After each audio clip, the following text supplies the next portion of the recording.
Bronfenbrenner's ecological theory. I'm going to start by giving you a little background about the theorist behind this theory. His name is Bronfenbrenner, hence the name Bronfenbrenner's ecological theory.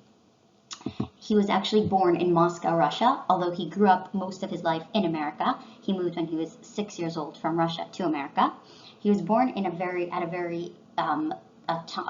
like a turning point in Russia's history, which is 1917, of course, which we know is the communist uprising.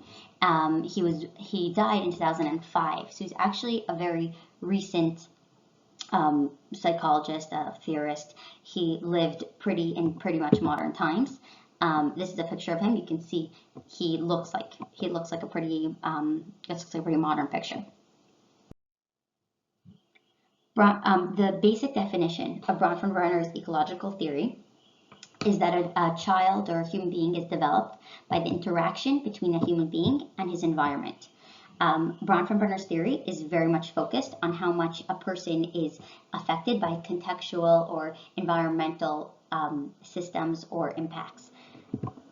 He talks about 4 basic levels of our environmental system. The first one being the microsystem, then the mesosystem, the exosystem, and finally the macrosystem. Bronfenbrenner specifically focuses on the relationship between these environments, as opposed to just the basic impact of the environments, but rather how our environments interact with each other. We'll discuss this more on later slides, but this relationship between the different environments that a person is surrounded by is what really impacts his development, according to Bronfenbrenner's theory. The 4 environmental levels. So starting in the middle, we have the individual. This includes all the aspects of the individual, his biological makeup, his inner talents, anything that comes from within. Surrounding that, we have the microsystem. We'll go into each of these environmental levels later in a later slide. I'm just going to show you how Bronfenbrenner pictures it in a series of circles. So we have the individual, then there's the microsystem, surrounded then by the mesosystem. Next goes the exosystem, and finally the macrosystem. So we see how the individual is kind of in the middle, and based on this picture, you can already see that the microsystem is definitely going to be the things that are closer, more of a direct impact on this individual's life and development. And as we go further, the mesosystem, exosystem, macrosystem, we see how these more broad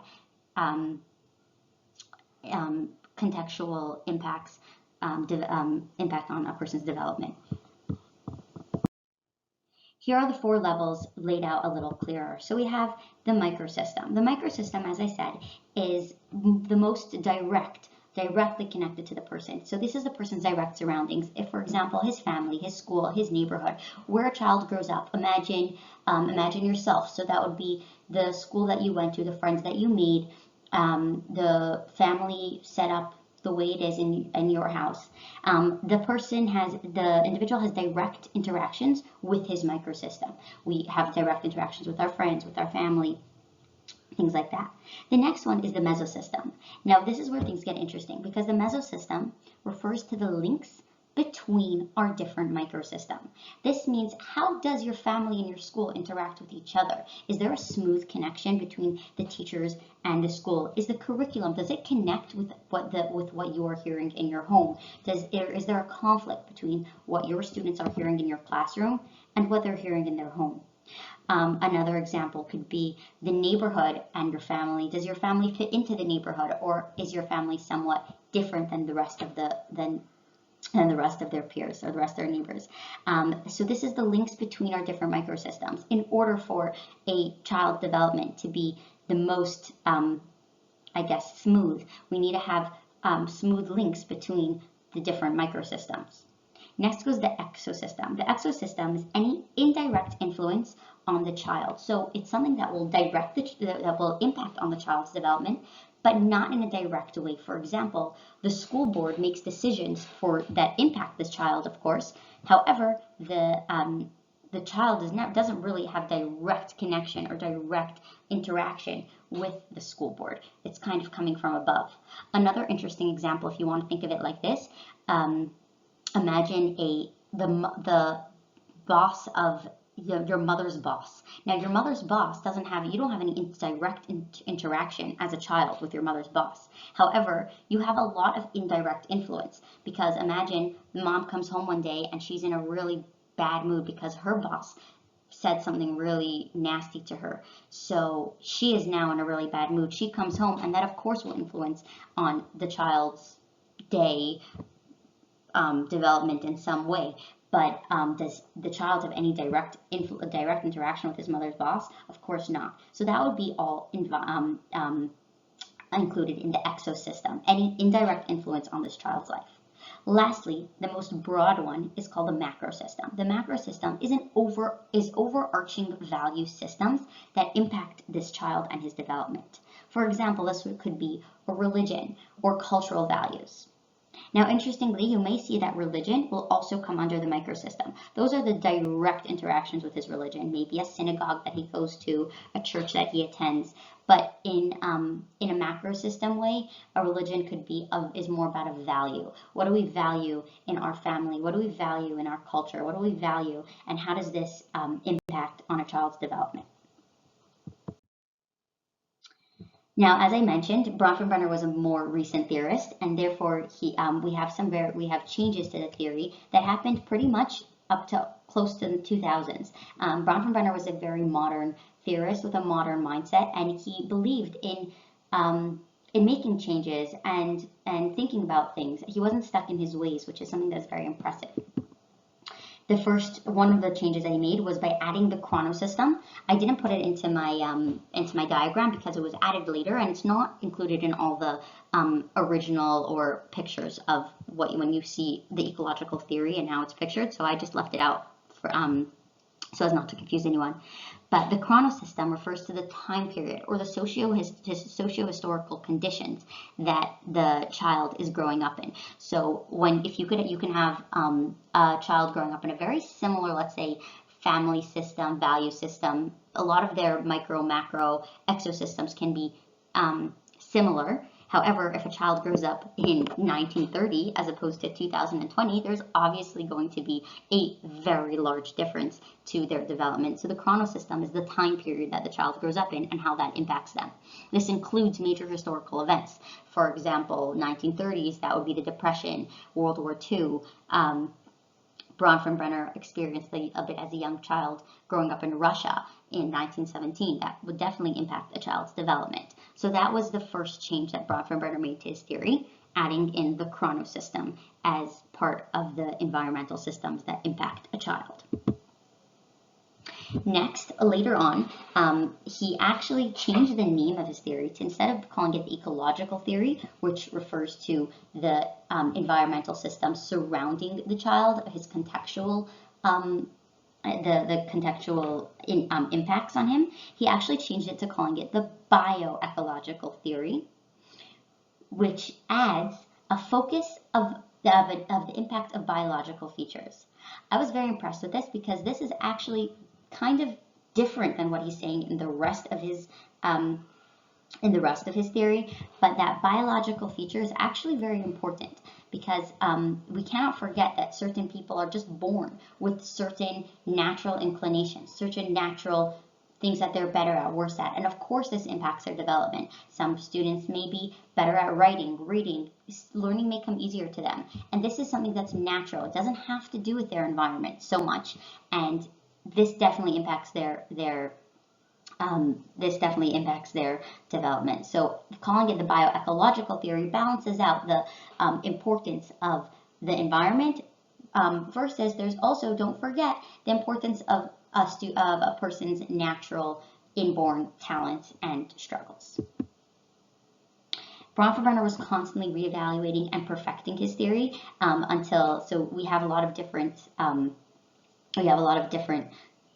versions of his theory, which I actually discussed in a journal article, a journal critique that I read about him, which was very interesting. People many times studies will base their study on one of Bronfenbrenner's theories, but it is an outdated version. So you have to make sure that when you're talking about Bronfenbrenner's theory, you're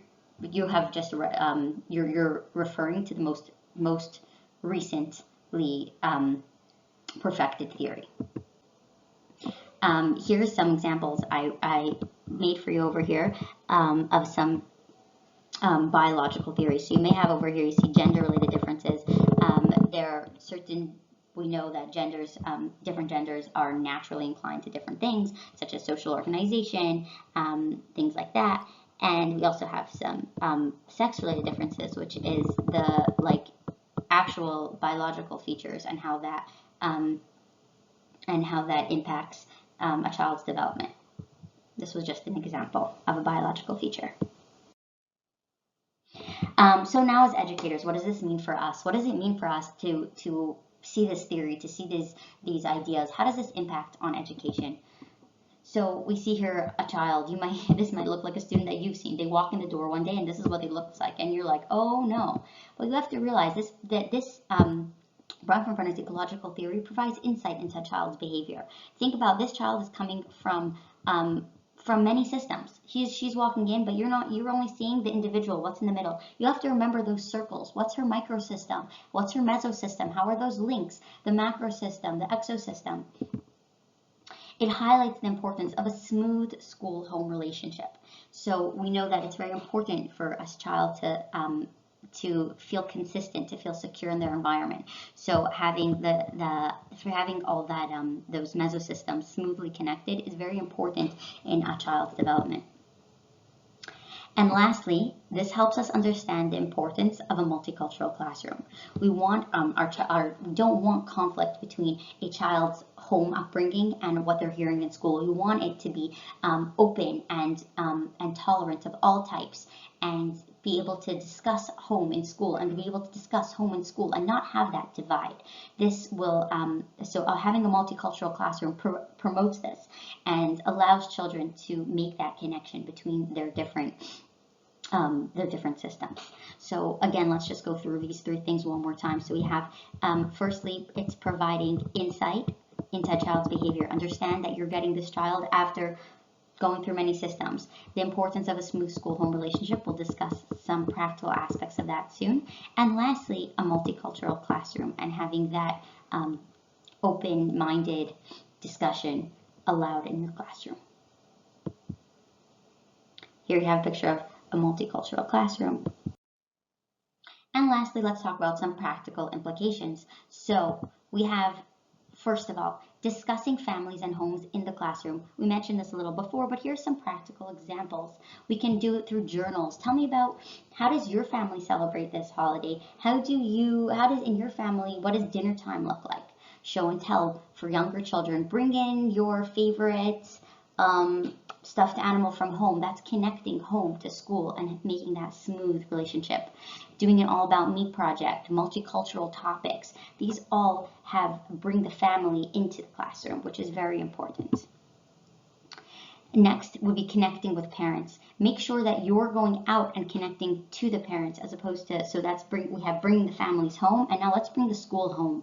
So these are involved in this would be curriculum night, telling the parents what we're going to be learning, involving them in the curriculum, making regular phone calls. It's very important to connect to the parents so that you're bringing school home for them. And of course, PTA, which we know as teachers is always hard, but is very, very important. Next would be maybe involving student and community matters. So this could be through community service hours, which are sometimes mandatory in certain areas.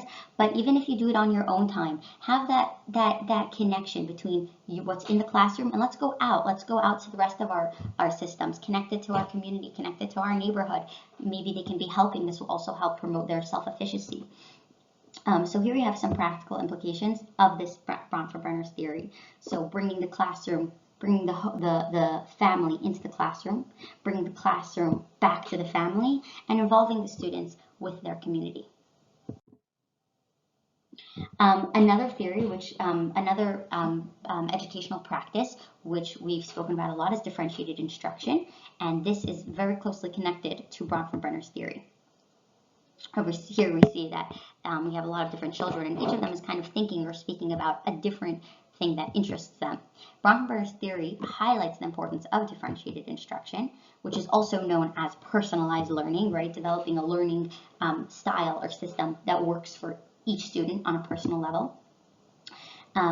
The purpose of differentiated instruction is creating work that is meaningful for each student. So while the curriculum may be the same, they're learning about the same things. The what you're learning is going to be the same, but the how is different. Creating that work that's meaningful, how this will be meaningful for this student. So in order to do this, in order to create work that is meaningful for each student, in order to properly put DI into your classroom, to properly create a DI classroom, you have to take all environmental systems into account. When you look at a child, you have to look at them as a whole. There's the bio part that we were talking about, the bioecological theory, so there's their natural, what they're good at, but then you also have to remember Bronfenbrenner's theory, all the rest of the things that are impacting this child. Where is he coming from, which type, maybe his culture, you might see certain things may be more meaningful to him based on that, or in his family, or um, different, or his macro system, his overarching values. Taking this into account will help implement a proper DI classroom. Over here, I have just a little cartoon of how we see the ecological theory impacting in a DI classroom. So you have this single parent home where the father is very involved in the child's life. Hey kiddo, how was your day? Great dad, what's for dinner? Everything is very, he has a very warm, loving, very personalized attention. And then we have the multiple family member home where we see the kid come home from school and it kind of doesn't look like anyone noticed them, although there's many other positive effects of a multifamily home. Doesn't seem like he's getting so much personalized attention. And then we see in the classroom, look at how the child from the multifamily home is interacting with the child from the single parent home, and the teacher is looking and sees that these children are used to very different environments, and she has to realize that when teaching them and incorporate that into her instruction. Lastly, I want to discuss constructivism and how a constructivist classroom works with Bronfenbrenner's ecological theory. So here you have a little cartoon of a person kind of building his own knowledge. This is a picture of constructivism. He's constructing his own knowledge and making those wheels turn based on what he hears. So Bronfenbrenner's theory actually complements a constructivist style classroom. Because, as we know, what is constructivism? Constructivism is allowing students to build their knowledge, to build their learning, to own their learning through tailored, engaging activities. So while the what are we learning about comes from the teacher, like we mentioned, how the students build that knowledge comes from the learner themselves. So this type of learning is more fluid. It's less rigid. It's not teacher focused, it's more learner focused, and this allows for teachers to be able to reach students from a large spectrum of environments. As a teacher, we know we're standing in front of 15, 20, 25 students coming from vastly different environments, vastly different ecological systems, and we have to try to figure out how can I, as an individual, one person, reach all these students. So constructivism allows you to reach a broader range of students by allowing students to choose their own way of learning. This will create a smooth connection between systems as students are able to integrate their knowledge into their life, integrate their learning into their lives. We don't want what we teach to conflict with what they're hearing at home or what they experience in their neighborhood or what their culture promotes. We want them to be able to hear what we're talking about, listen to gain the knowledge, but then integrate it into their life. So a constructivist style classroom allows for this because students can kind of build that knowledge on their own. I really hope you enjoyed this presentation. I really enjoyed learning about Bronfenbrenner's theory. If you have any questions or about this theory, I would love for you to respond to the post, and I'm happy to answer anything in the best way that I could. Thank you for listening, and have a great day.